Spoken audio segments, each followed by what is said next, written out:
Fanjeaux était un bourg d'une certaine importance.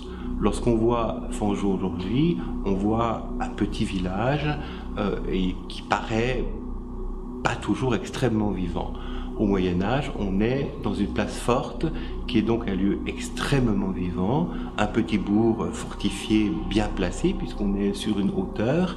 Et donc, parce qu'il s'agit d'un bourg important, c'est un des hauts lieux de l'hérésie cathare.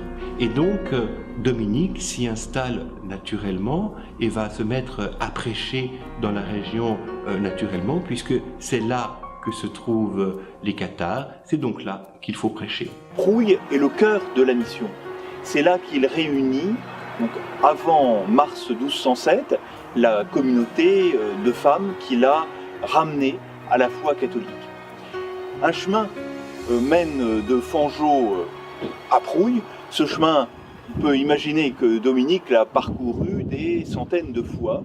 Au bord de ce chemin de Saint-Dominique, la croix du Sicaire évoque une tentative d'assassinat contre Dominique. Prouille, Fanjeaux constitue comme un carrefour que Dominique empruntait. Alors, route pour aller à Carcassonne. En 1213, pratiquement pendant une année, Dominique prêche dans la cathédrale Saint-Nazaire, dans la cité actuelle.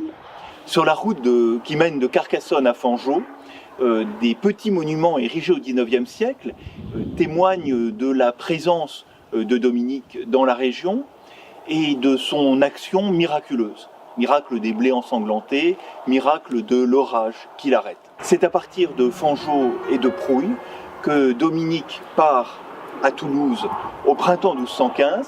Lorsque l'on visite les lieux saints dominicains à Fanjeaux, Prouille, Montréal ou Carcassonne, il est difficile d'éviter une certaine déception parce que ce sont des lieux, au fond, extrêmement modestes.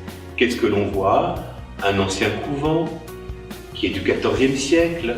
On voit la maison que l'on appelle maison Saint-Dominique, pas tant maison de Saint-Dominique, une maison du XIVe siècle. Où Saint-Dominique a-t-il vécu exactement à Fanjeaux? Eh bien, c'est bien difficile de le dire.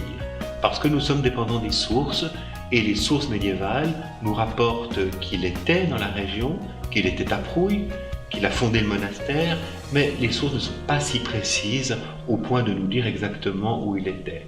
On est en train de raconter l'histoire d'un ordre qui est en train de se créer, les sources ne se soucient pas de détails géographiques.